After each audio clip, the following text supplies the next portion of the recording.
Hey sports fans, Coach Nick here, and welcome to BBallBreakdown. We are back with Doc Scheppler to talk even more about basketball, an incredible clinic you just put on for us. The one thing I want to talk to you about philosophically is the players out here play with confidence, and people talk about confidence all the time. But what I see is really aggression. Every single player that plays out here is ready to attack on the catch at all times. And I was wondering if you can talk about how you develop that specifically.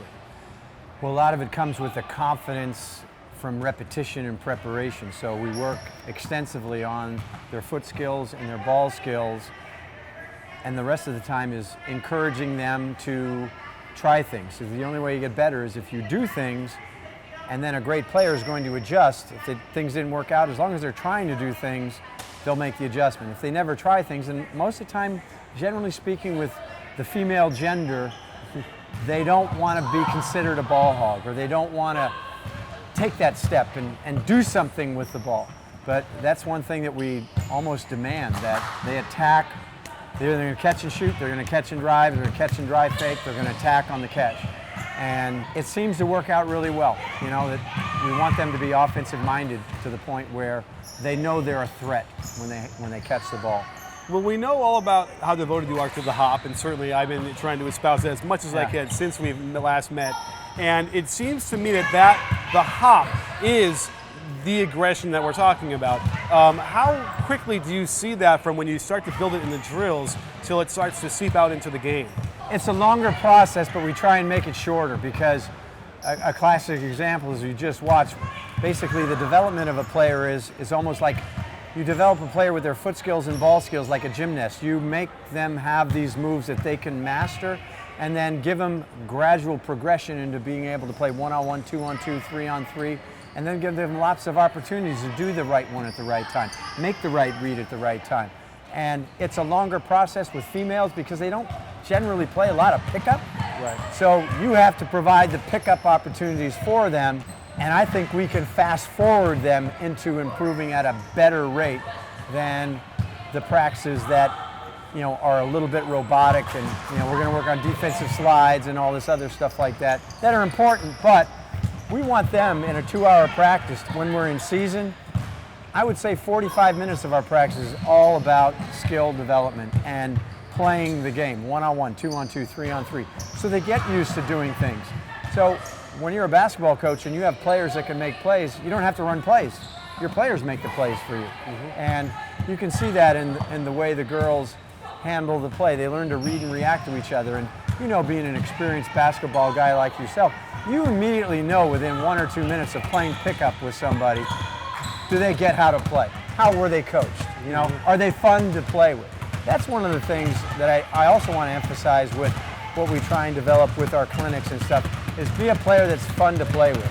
You know, when I drive and attack and I get somebody a good shot, I'm going to pass the ball to them.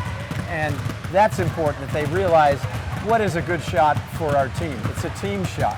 And we have definitions of that when we play. And a lot of times when girls from other schools come and play for us and come to our clinics like today, it's like, you guys are so fun to play with.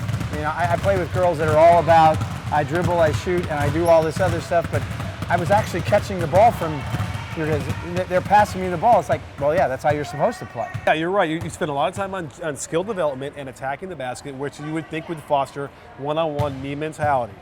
Is there something that you think that you do specially that fosters the team concept? Because I saw it out here, and it certainly is there. Right.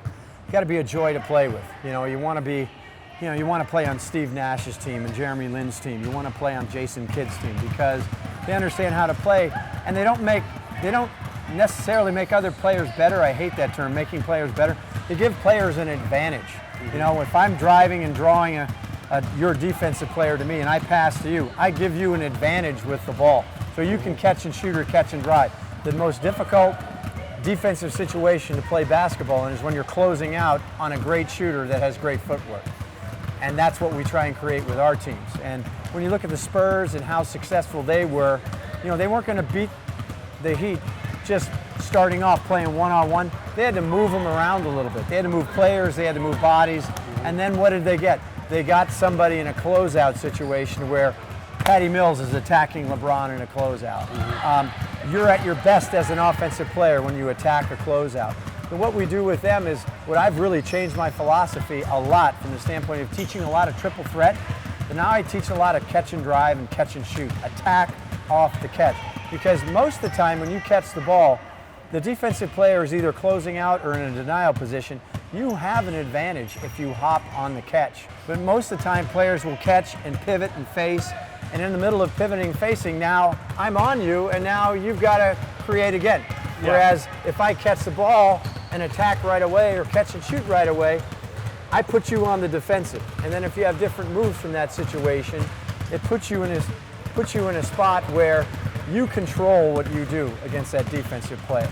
And we work a lot on our catch and drive stuff, our dribble attack moves, and we do work triple threat moves as well, because I want them to be a complete player and being able to shoot and drive in all those situations. But I want to make sure that when they come out, that they're offensively skilled, that they can be a shot creator for their team. I can create shots for me, and I can create shots for my teammate, and that's being fun to play with. You know, it's funny, I was about to ask you if you wanted to defend the merits of the hop versus the 1-2. You pretty much just did it right there, because we get into that argument all the time about how the 1-2 is faster or it's better, and I try and you would much more eloquently explain how just in the notion of attacking off the catch, it gives you a lot more of an advantage, and that's really the key of what we want to stress. The other thing with the hop on the catch, if you land with one sound, most players, right-handed players, like, if they're in triple threat, like their left foot is their pivot foot. And if you land with one sound and you don't have a catch and shoot, you don't have a catch and drive, and now you're in triple threat, we still want to equip you with something that you can still create a shot for your team, that you still have triple threat footwork to do it in. But you do it in such a way that allows you, that's the last option, you know? That I catch, I don't have that, all right, now I'll size you up in triple threat. Just fantastic stuff. I can't wait to share this with everybody. And don't forget, sports fans, at BBallBreakdown, we're not a channel, we're a conversation. You win. You win, Doc? I'm in.